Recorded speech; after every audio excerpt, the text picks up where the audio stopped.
What's going on, everybody? Movie Phantom here, and yes, we got a full house, which would make me Bob Saget, I guess. You can be Uncle Jesse. You're definitely Joey. That's all there is there.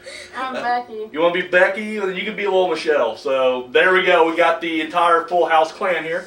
No, I am joined by some familiar faces, but maybe we forgot about them. The fucking Corn Children are back. We got the other half of them here. Of course, on this side we got Lady Gaga. Over here we got Darren Randy, and of course we got Bilak. And we got a couple good reviews right here. What? I have something to say. No, go ahead, man. Take the floor, man. You haven't been here for a while. Believe me, fill some time up. I'm kind of done wearing this mask. I'm done hiding behind it. So you feel like you've been hiding behind the mask. You're ready to take it off. Well, we got the unveiling. Oh, the mask is off. The mask is off. Boom. Bilak, a new chapter. You know what? It's a fresh start for everybody. We got new looks. I'm digging it.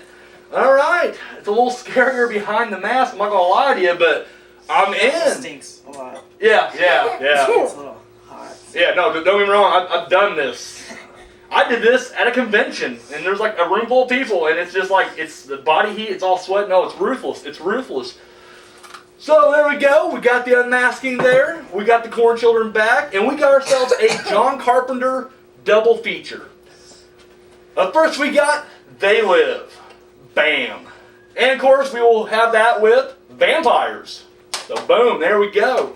We're going to start things off with They Live, which in the movie, Roddy Piper plays a drifter who stumbles across this huge conspiracy where basically the aliens have been keeping us in a slumber, if you will, and kind of use this as livestock, as their own personal game. It's ridiculous. So that's basically the thing. Now, this is one of the few times that we actually get the Corn Children. At least Bilak on this one has seen it. I've seen it. Surprisingly to say, I've seen both of these. He has. In fact, we kind of sat down with all of them. We all watched Vampires together. And then Bilak has actually seen this. In fact, this was preparation for Days of the Dead, wasn't it? Like, you watched this before you went to Days of the Dead. Because we've actually met Roddy Piper. Yeah, in fact, you guys, I don't know if you guys see it here. I know you guys seen it before when I did the video, when I was showing it. But I got No Bubblegum, Roddy Piper. Bam. Which, if you've seen the movie, you get the reference right there. So, we're going to kick things off. You know what? I'm going to start over here with you, sweetie. We watched it last night. Go ahead and give us your review of They Live. It was okay. It was okay. Yeah. Starting off on a hot note right here. Classic. And Go we ahead. found out that one of the people from Pearl Lives was on the movie. Meg Foster. She plays the female in this movie. Yeah, that's it. That's it. Jesus Christ, one of the worst reviews ever. Bilak, my man, save it a little bit. Give us your review of They Live. I really did like the movie. I didn't catch any horror in it, but it's definitely more sci-fi. I catch a little comedy in it too. Yeah. Oh yeah. And I do like Roddy Piper too. Piper's great. Piper's fucking awesome in this movie. That's all I have for this one. That's all you have? Yeah. All right. Man, They Live, I watched it when I was in high school. I didn't catch it like when I was a kid. I was already in high school. And at that point, I was kind of hitting all the old John Carpenters I haven't watched yet. Because, clearly I've seen, Halloween and The Thing and Escape from New York. I've seen, his big ones. And I'm not saying this isn't big. I'm just saying, I just haven't come across this one yet. And, in fact, when I first watched it, I had no idea. Like, when I first saw the cover, of course, it was on VHS when I rented it. It wasn't, either I just didn't pay attention or I didn't see it, but I didn't realize it was Piper or John Carpenter. It was literally just like, They Live, looks kind of cool, we picked this up, because of course the cover just has an eye, and I didn't read anything. I was like, oh, okay, and I picked it up. So, being a huge wrestling fan, it was really cool to see it was Roddy Piper. I was like, oh, fuck yeah. And of course it has Keith David, who was also in The Thing, and to me, though, don't get me wrong, Keith David's probably, at least in horror circles, more known for The Thing. To me, he was always, I can't think of his fucking name, but he was on Men at Work. He was the guy that came down, he was inspecting Charlie Sheen and Emilio Estevez on their trash route. And so to me, I always associated Keith David with that movie. So I was always more, I do like the guy, and I was like, hell yeah, we got these two guys in it. This movie starts off with, Piper being a drifter, and, and it kind of, reflects, the economical times. He's, struggling to, his plant just shut down. He came all the way from Denver, and as he, over here he's trying to find employment. And of course, the unemployment office is very unsympathetic, and they're just like, nothing for you. And he finally comes across a construction site, and he gets himself a job there. There he meets Keith David, and they end up going back. It's just kind of like a homeless block in a way. Like it's a lot of trucks and it's squatters, not squatters, shanty town. Like in It's Always Sunny in Philadelphia, when all the people kind of move in front of the Patty's Pub, and they're all living in their campers and their vehicles. It's kind of the same thing. It's a little shanty town they kind of put together. And anyways, right off the bat, you're kind of seeing this social commentary already, and the whole time they're they're getting the TV set, they're watching it.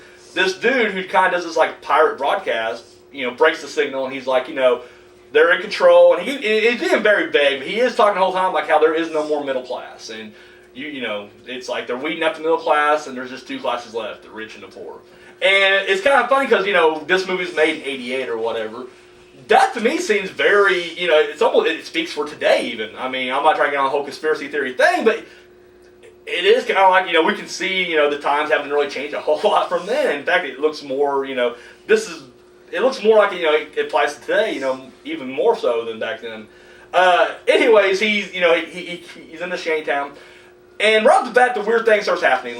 He's as he's listening to this broadcast, there's this old blind priest, and he's speaking whatever, you're hearing on the TV, he can see the dude speaking it over there.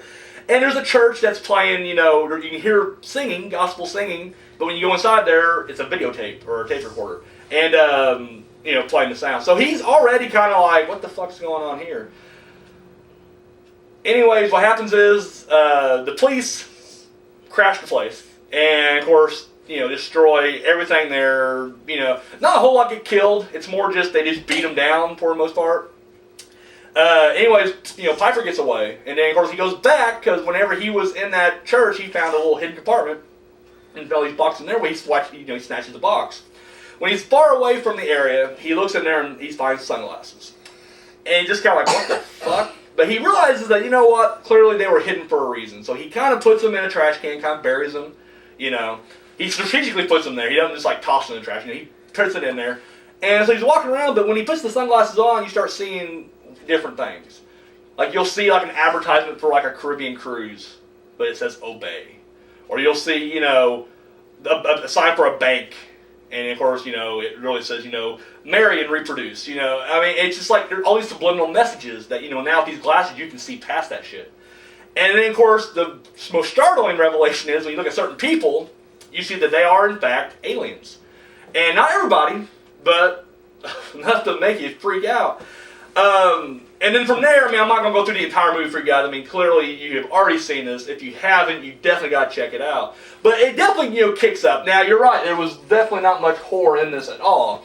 There were elements of horror, obviously, because John Carpenter is a horror director for the most part. But, definitely has more of a sci-fi, like you said, even comical, and definitely not some action there. When Piper, goes into the bank and you see everybody there. Of course, you see a shitload of aliens in there. Because that's the whole thing. These aliens, they're the rich, they're the elite, they're the powerful. And they have let few in there. And you find out that literally even the humans have sold out. When they discovered there are aliens, to keep their mouth shut, they go ahead and they accept the big bribe. They get, all the money and everything. And then they join up. My favorite line, which is the favorite line for anybody in here, is when he goes into the bank and he really, he didn't even tend to go in. He just kind of stumbles in there. But he's in there. He has a shotgun, his handgun. He sees fucking aliens, and he's like, I'm here to chew bubblegum and kick some ass, and I'm all out bubblegum. Fucking love it. This is fucking awesome. And then of course he starts breaking down people.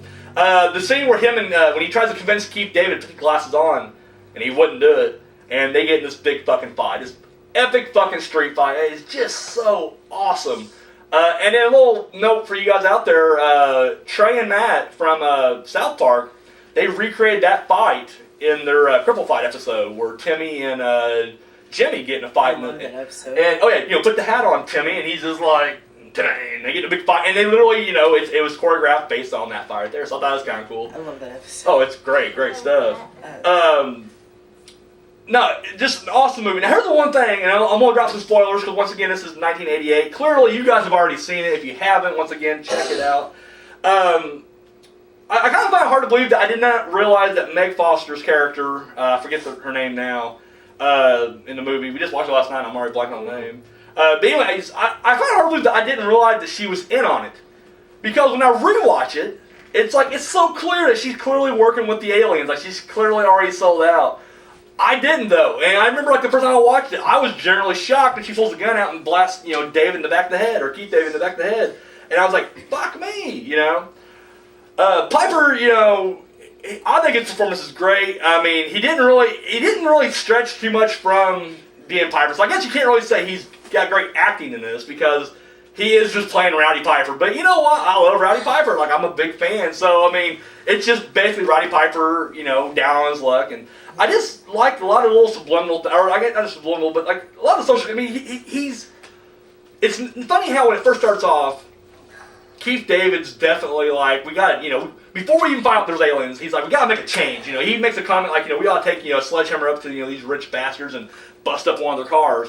And Piper's definitely like, he's more like, no. He goes, I'm going to put a hard day's work in. I'm going to get the money. He goes, I believe in America and we can, go forward. And it's like when you find out the change, what's going on, you would expect them to, almost be different. Like maybe it's, Keith David's character, like, I knew something was up and we're going to, but Keith David's more afraid. He don't even want to know what the fuck's going on. Whereas Piper, definitely he moves forward with it. He's like, we got to take it down, And I thought that's kind of interesting up there. I guess, when you're watching it, from a critical standpoint, you start looking at all these little, subtle nuances, and I definitely like that, aspect of it.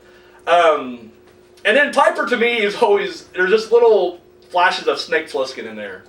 I love, at the end, literally, he's right there, he's next to the satellite dish that's, broadcasting this entire, it's broadcasting the signal, it's keeping everybody asleep, pretty much, where we can't see, the subliminal messaging, or, the aliens who are hiding and playing daylight. And so he's got the gun right there, and of course, Meg Foster, comes up, and literally, after, he, takes her down, he's getting shot up, he's clearly got no way out. Like, there's no chance he's going to live. And yet, he's still, a big fuck you, blows up the satellite dish after getting rid of the bullets, and then as he goes down, and he shoots at them, as he's down, just that middle finger, just fucking flips him off. Like, even as he's going down, and to me, that's America right there. Like, this guy literally, he was fighting for freedom, and he dies in the end. But, at the same time, he didn't go down like a little punk. He went down with his head held high, and because of his sacrifice, then, of course, the signal gets disrupted. And some of the best things is when, like, they're broadcasting the news, you got two aliens broadcasting news, and everybody freaks out like, oh my god, they look hideous. And then just the ending scene is the girl having sex with this guy. And of course, she's watching a commercial on the TV. And of course, when the guy on the commercial is an alien, she looks down, and of course, she's banging an alien. And he's like, what? And then it just cuts the credits. Yeah, classic movie. I mean, that movie's like one of my favorite movies. Oh, no, yeah, no, absolutely. I mean, of any genre whatsoever, I mean, Carpenter definitely knew what he was doing. Unfortunately, it didn't wow anybody. That's the thing. Like, I noticed that with Carpenter especially, with the exception of maybe Assault on Precinct, Assault on Precinct 13 and Halloween, a lot of his movies flopped. And even from a critical standpoint, a lot of critics just fucking shit on them. And it wasn't until years later they were considered classics.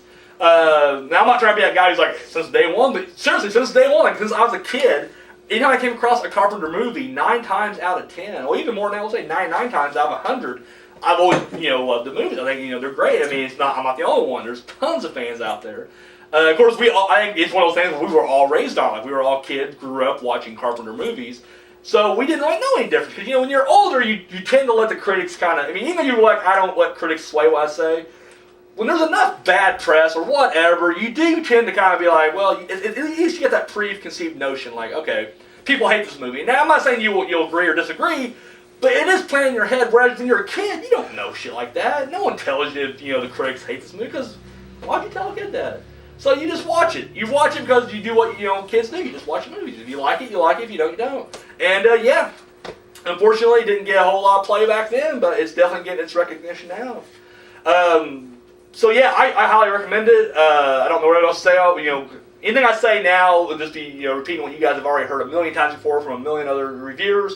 But I would just say I highly recommend it. I think y'all check it out. Sweetie, what's your final word on it? Yeah? Well, yeah. Bilak? If I could rate the movie, it'd be 10. 10. There we go. I mean, it's damn good. And that was really one of my favorite moments of Days of the Dead was meeting him, and I got him to put some sunglasses on. And I thought that was, I mean, because Pfeiffer's one of the coolest guys ever. I mean, just one of the nicest dudes you could possibly.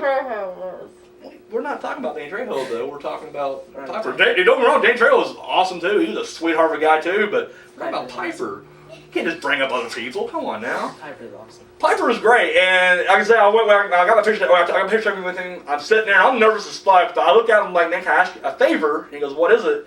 And I said, would you wear the sunglasses? And I didn't, all it was, they weren't even sunglasses. They were the 3D glasses. I always swipe 3D glasses when I go see a 3D movie. Like, you're supposed to recycle them.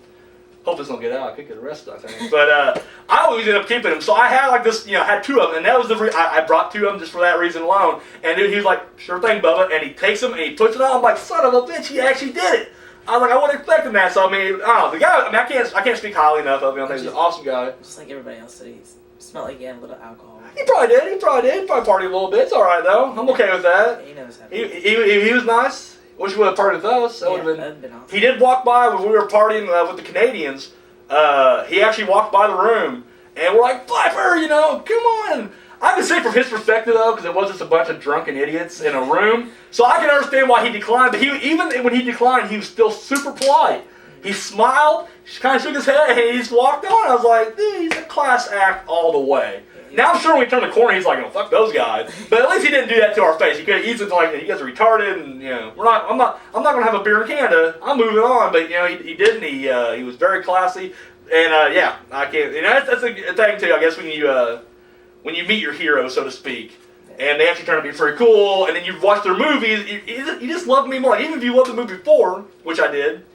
It just amps it up even more. You know what I mean? Like now, when I watch him, like I met that guy. He's fucking awesome. So They Live. I guess for the most part, we're getting a big thumbs up. Yeah, every time my dad's watching wrestling, I'll always mention I got to meet Roddy Piper. Oh yeah. I mean, it's true. Or any like. They can't take that away from you. Or like any Danny Trejo. Oh yeah, Danny Trejo. Mention, like I got a free autograph. Danny Trejo's awesome. Alrighty, so that's They Live. I highly recommend you guys check it out. All right, up next we got, and this is one we'll have an input from all 5 of us because we've actually all watched it just now. Vampires. Lady Gaga, you want to kick us off on this one? Sure. All right, give us your review of. Basically, what Vampires is it's a group of vampire hunters. They are looking for this master vampire, the head vampire, maybe even the original vampire, and trying to bring him down. However, they were set up, and the vampires kind of got the jump on them and took out most of them. So now they're just trying to. What's left over is trying to figure out what's going on. Lady Gaga review, and this I may say this is the first Lady Gaga review, I believe too. I would agree with that. So let's hear. I'm excited to hear what you got. And in light of the vampire, we're all drinking blood. That's what I was actually getting ready to do. We're drinking our blood right here. So. I can't really drink with mask. I would actually say this is the first time all of us have seen a movie. Was this your first review too? Yes. Oh, damn. Because in earlier videos, I was like really shy. Oh, I was like too afraid to say something. All right. I'm guessing this is your first review too. So, all right, Lady Gaga, kickstart us off. Vampires. What'd you think of it? I thought vampires were pretty cool because whenever they got to the part where the guy's boyfriend, girlfriend, turned into a vampire, I actually like that. Like that. When Cheryl Lee turns into one. Okay, got it. Yeah. And whenever they went into that one house at the very beginning and brought up those vampires, whenever they dropped on the steps, they turned on fire and exploded. They did, yeah. I like that. Like that? All right. Buddy, what'd you think of it? It was awesome. You liked it? The whole thing. Any particular thing you liked about it? Don't give a Maya review. Don't give a Maya review. Give me a little something. Give me and the people something. They want to know what the corn children are thinking. Like, what did you? Was there any particular aspect of the movie you liked? The part where they beat the master zombie. Dude, zombie. Wow, you're already messing up. There's a vampire. The final boss. That master vampire. That's a vampire. Okay, not zombie, vampire. All right. He did watch it. I will vouch for every one of these people, all these kids. They've watched the movie. They watched it with me. But all right, fair enough. Bilak. I actually, I really hate zombies. Well, vampires. Vampires. Not a big vampire fan. I realized that when well, brought you over here and he wasn't a big fan. But the movie was actually pretty good itself. The only thing I really didn't like about it was whenever the girl was imagine like visions of the master. Oh, which had that telepathic link. Yeah, it like the red just annoyed me. So it's more direction, not necessarily story then. Yeah. So okay. Other than that, the movie's actually really good. All right. I'll All right. watch it again. All right. Give it another watch. Awesome. I just noticed something. What's that? Those are 2 John Carpenter movies. Yep. We got John Carpenter double feature here. I noticed something too. Oh, what's that? Yesterday is Friday the 13th, so I wonder if anybody watched a scary movie yesterday. I know somebody who did. I will take it a step further. I would say not only do they watch a scary movie, I'd say if I watch Friday the 13th even. Yeah. Like that's usually the tradition. I used to do it all the time, and I kind of got out of it. But I used to be like obsessed with that movie. That's like the only horror movie I would watch. Yeah. But I'm trying to branch out. well, definitely got to branch out. Always, broaden your horizons. Speaking of not branching out, Maya, what do you think of vampires? I don't like it. Don't like it. All right, fair enough. What'd you not like about it? It's too slow, Hmm. and they waited for the last bit of the movie just to go after the head vampire. Well, no fairness, they were trying to track him down the entire movie. Yeah. It wasn't just like the last minute, it's like go after him. They were actually trying to find him the entire time.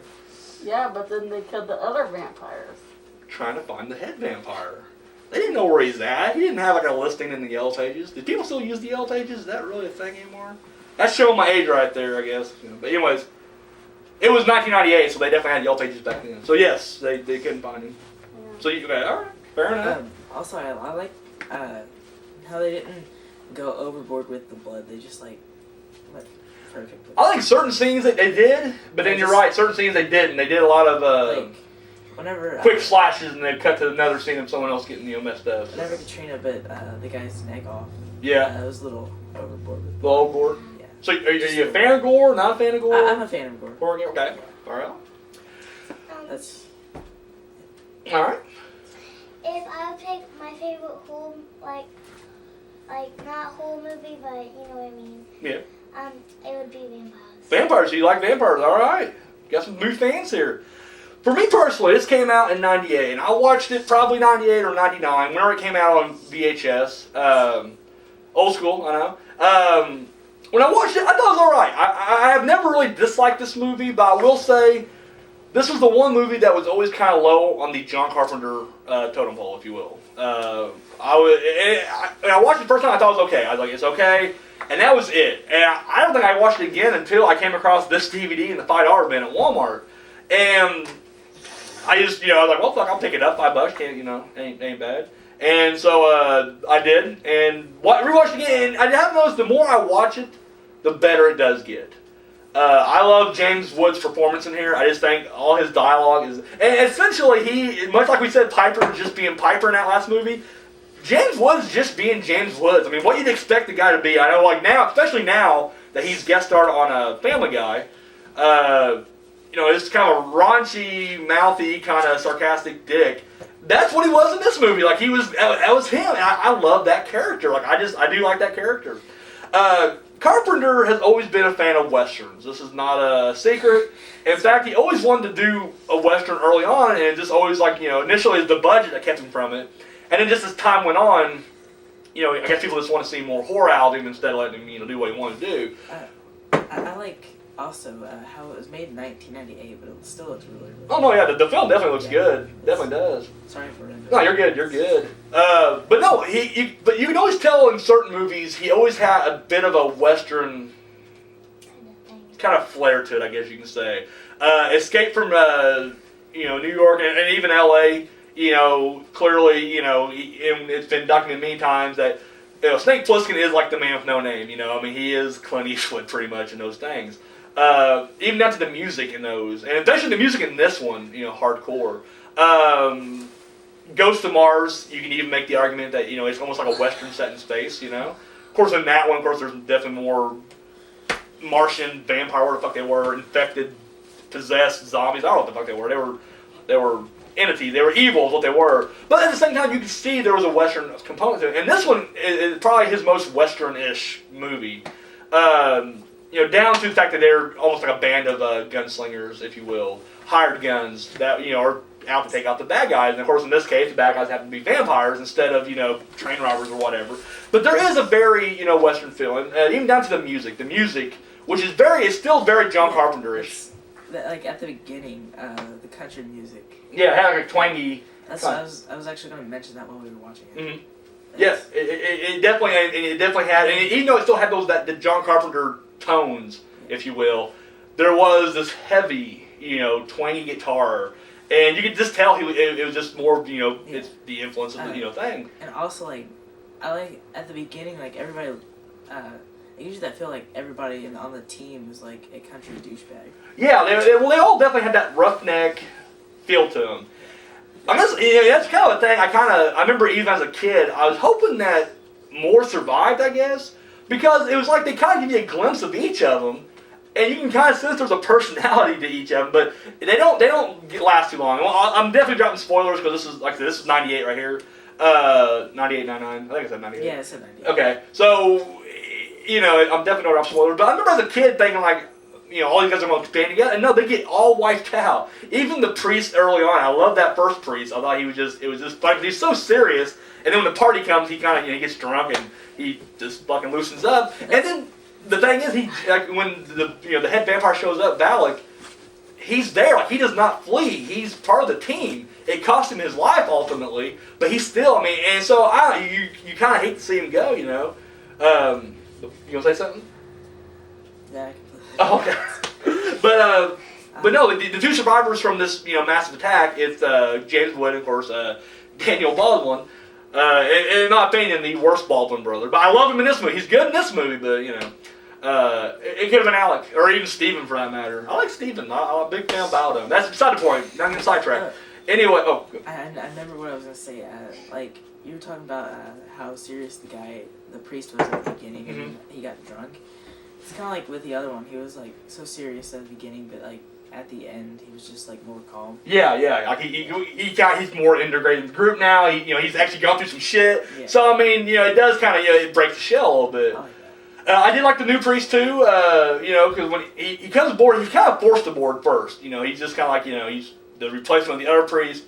And of course, James Woods just does not like him at first, like flat out. Because the thing is, they were set up like someone let the head vampire know where they're at, and completely screwed him over. And so, but he doesn't know who did it. So he initially thinks that this new priest knew something about it or whatever.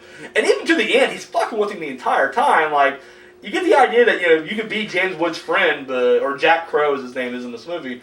But at the same time, don't forget, like, this guy still, he's still kind of a lone wolf in a way, and he may turn around, like Stone Cold Steve Austin, he's a rattlesnake, and he may turn on you, so.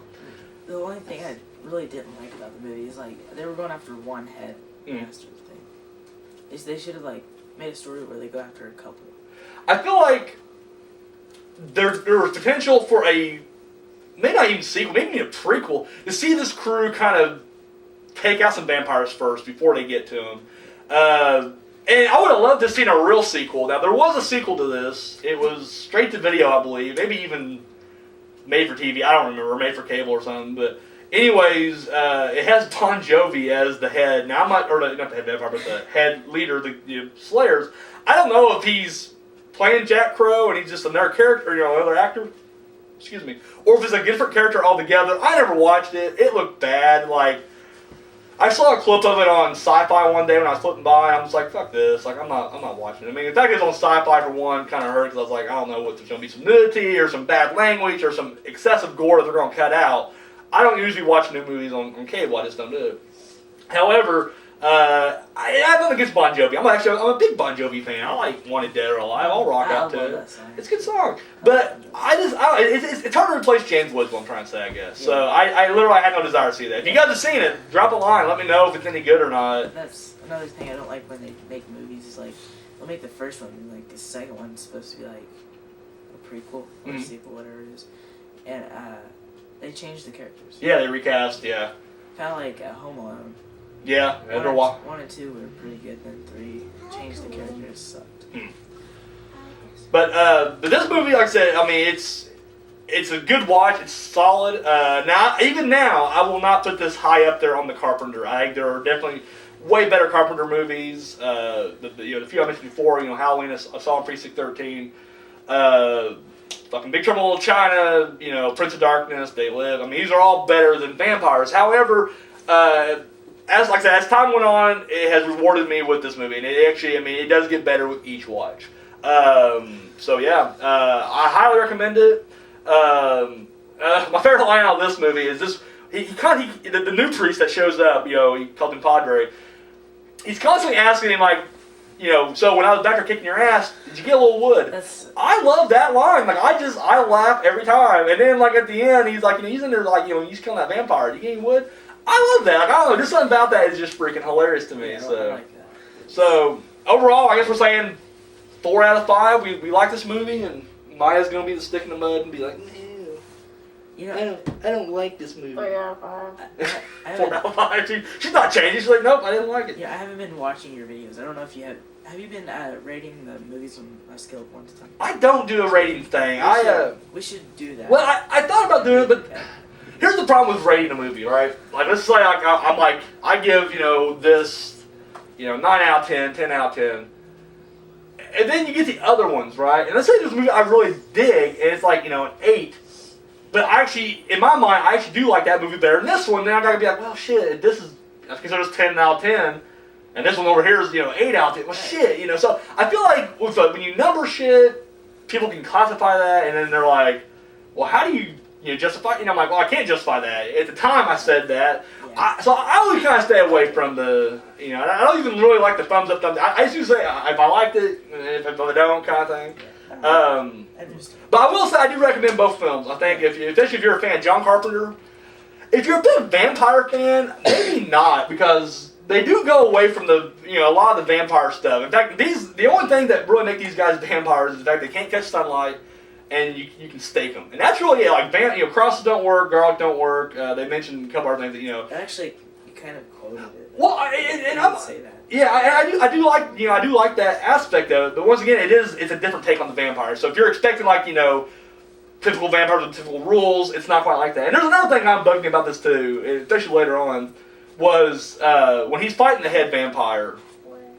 There's holes all over the place. Like, it's just, and there's clearly sunlight coming in, and he's clearly in sunlight a lot. And you don't see nothing. It's not until, like, you know, we have to knock out a big chunk of the ceiling for the actual main kill. But for most of the movie, like, for most of that fight scene, he's thinking him, yeah. And the runner, and literally, you can clearly tell, no, the sun's touching right now. He should definitely be smoldering. Yeah, I was thinking the same thing. Yeah. Like, I was watching it. And I also like how he died too. Like, oh no, it was definitely a cool death. He didn't die like a different death. It was just like the same. Yeah, explosion. Yeah, they didn't go out. You know, kind of like other movies when they.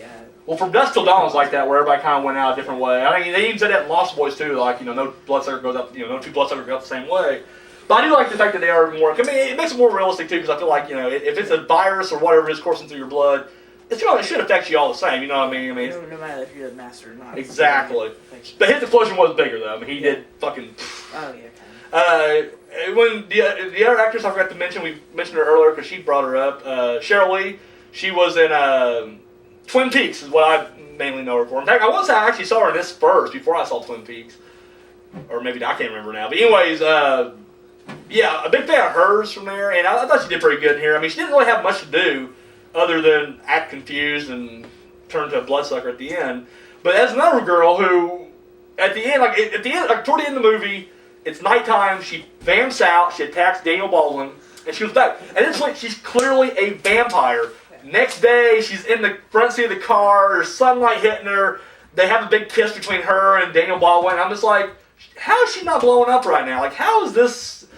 Didn't you hear it mentioned, like, if you kill the head vampire, all of the other vampires, like... Well, it should, but she was clearly under the influence. So was he. Like, even he was still kind of weak, and they made that whole thing like, you know, I will find you. I did kind of see that, actually. Was it you that said that it sounded like Taken whenever Jane Wood's like, I will track you down, I will find you, I will kill you. It is very Taken-ish. Luckily, it came out before that piece of shit Taken movie came out, so... People who direct Taken get sued. Taken. Fuck Taken. Yeah, but yeah, so overall, I'm saying thumbs up to both. This, They Lived, instant, you know, it was an instant classic then. It's a fucking full-blown classic now. Check it out. I will tell you it's not horror. It's definitely more sci-fi, but come on. Yeah, it's in the same family. It's a distant cousin of horror, so we're good. It's awesome. And then, of course, vampires. Once again, I ain't saying it's the best vampire movie ever. It may not even be in my top 10. But I think James Woods' performance is, really good. I mean, it is a good concept. I like the idea, and there's enough, moments in this to give it a recommendation, tell you to check it out. So.